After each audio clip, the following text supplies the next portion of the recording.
Yeah, so now we talk about the homotopic maps again because we are going to use them. So let us first construct a homotopy between f and g.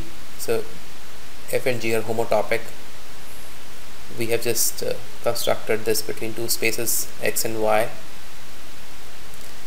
So in that case, we have already shown that if the maps are homotopic, degree of f is equal to degree of g. Now we are showing that degree of f and degree of g is either plus or minus 1. So why is that? Now you see fg is equivalent to the identity map from the definition of homotopy. So we have degree of f times degree of g equals to 1. So we have degree of f is d1, degree of g is d2.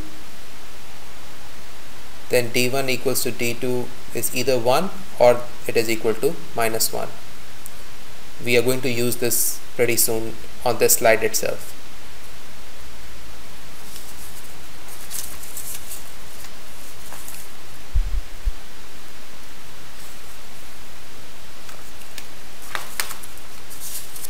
So now we are going to describe the degree of the antipodal map. So the degree of antipodal map is minus 1, you raise it to n plus 1.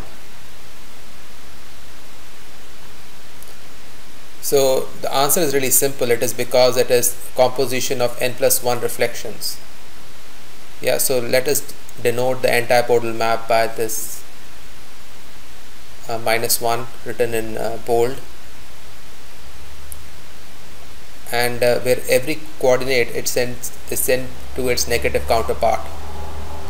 So let us show how it is reflection of how it is n plus 1 reflections for Sn. So let me write this down. So antipodal map is composition of n plus 1 reflections. So we are talking about Sn. So Sn is obtained from n plus 1 reflections. So what you do is you change sign of one coordinate at a time. Yeah, in reflection you change sign of one coordinate at a time. So as we saw in the previous slide, we changed upper and lower hemisphere only because we changed sign of one coordinate at a time.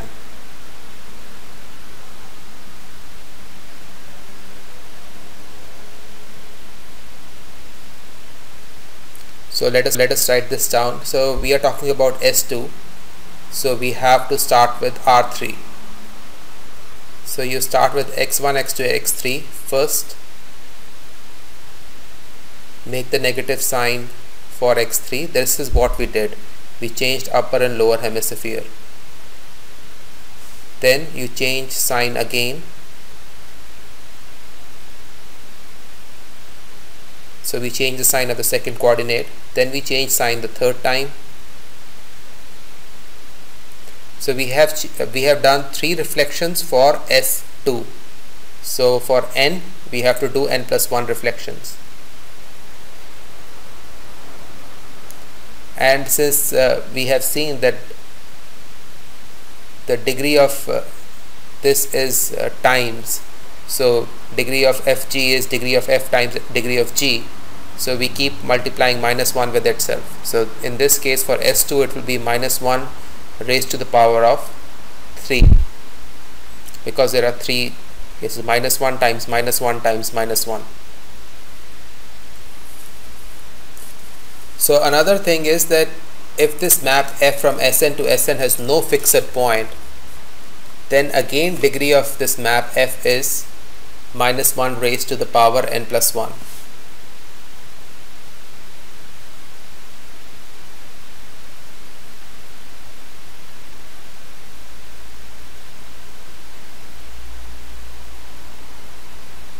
So this will be easy if we simply show that the antipodal map is similar to the map which has no fixed points. So if there is a homotopic equivalence, then degree of f is equal to degree of antipodal map, which is -1 raised to n plus 1. So we will be done. So we just have to show f is homotopic to the antipodal map. So first thing is, we are saying that f has no fixed points. So f of x is not equal to x. So this is our first starting point. Now since it is not equal to x, then we can always draw a line from fx to minus x. Yeah, and this line will never be 0 because fx is not equal to x. So this is the line. So this is given as 1 minus t fx plus t times minus x. This is standard formula where t lies between 0 and 1.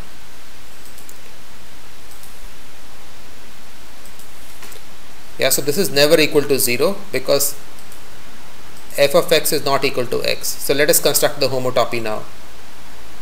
So this is what the homotopy is from map f to the antipodal map.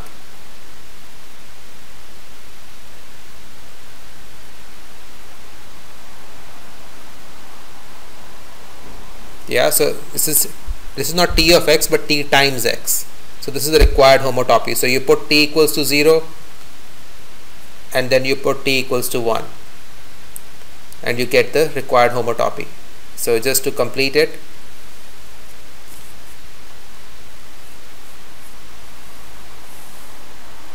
this is it. We are going to consider now is theorem 2.28 on page 135.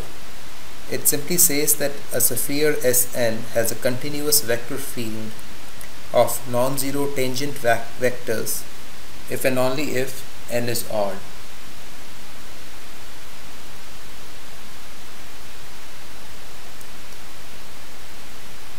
So first of all we need to describe what a tangent vector is, or a tangent vector field. So let us first draw the sphere S2. Yeah, pick a point X on sphere S2 and assign to it a vector Vx.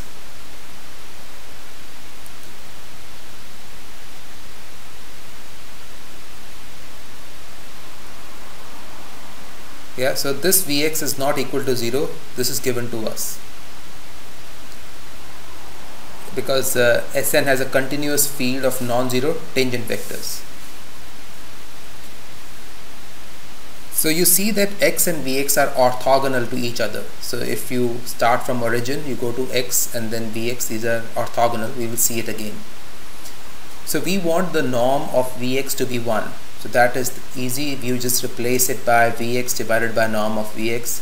So in that case, Vx will be precisely 1. Notice that norm of x is 1 because it lies on the unit sphere. So this is important. Vx and x are perpendicular to each other. So you can see that this is because they are tangent. Vx is a tangent vector. Yeah, this is clear to see in V1.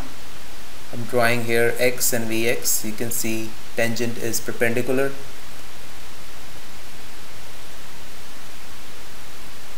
On S1. Yeah, so this is true for Sn also. So simply means that x and Vx are orthogonal. Now since they are perpendicular, we want them now to span S1. So we need to write down like combination of x and Vx so that every point in S1 is covered by them. Obviously we should be able to write something because x and Vx are perpendicular. So let us write down. So it will be cos t of x, where t goes from 0 to pi, plus sin t of Vx. Yeah, this is the standard formulation, and x and Vx are orthogonal, so they generate everything on S1. but this is also a homotopy. I mean, if you take t equals to 0, you get the ID map, and you take t equals to pi, then you get the antipodal map. Yeah, just plug it in and see. For t equals to 0 you get x, t equals to pi you get minus x. So this becomes a homotopy from identity map to the antipodal map. Now we have already seen before that if two maps are homotopic, their degrees are the same. So therefore we are going to put degree of 1 equals to degree of this bold minus 1, that is degree of identity map is equal to degree of antipodal map. Yeah, but you know the antipodal map degree is minus 1 raised to the power n plus 1, and degree of identity map is just 1, and therefore we have to have n as odd. Yeah, so that is pretty much, the proof was very easy. Let us go in the opposite direction. Yeah, n is odd. Now if n is odd, what we need to do, we need to construct a vector vx which is orthogonal to x and its norm is 1. So this is, so take n as 2k minus 1, so we have to go to 2k here, because if it is R3 we are talking about S2, so if it is Rn we are talking about Sn minus 1, if it is Rn plus 1 we are talking about Sn, so we have to have dimension extra here.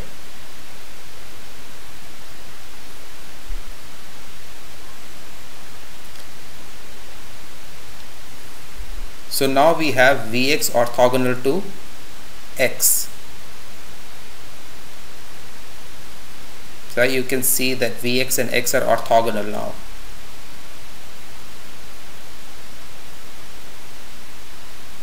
So thus V is a vector field. It's a tangent vector field too, because Vx is perpendicular or orthogonal to x.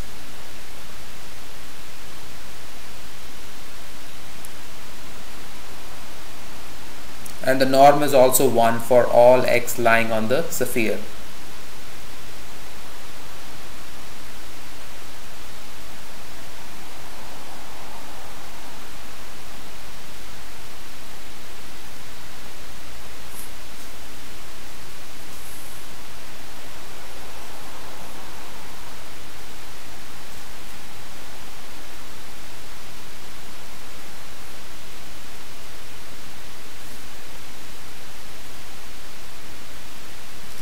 So now we need to just for a brief this thing, x1 x2 is perpendicular to minus x2 x1. Yeah, why is this so? You take the dot product x1, then you multiply with minus x2, first coordinate of both of them multiplied, then the second coordinate multiplied. You can see it is 0, and that is why the above one is 0.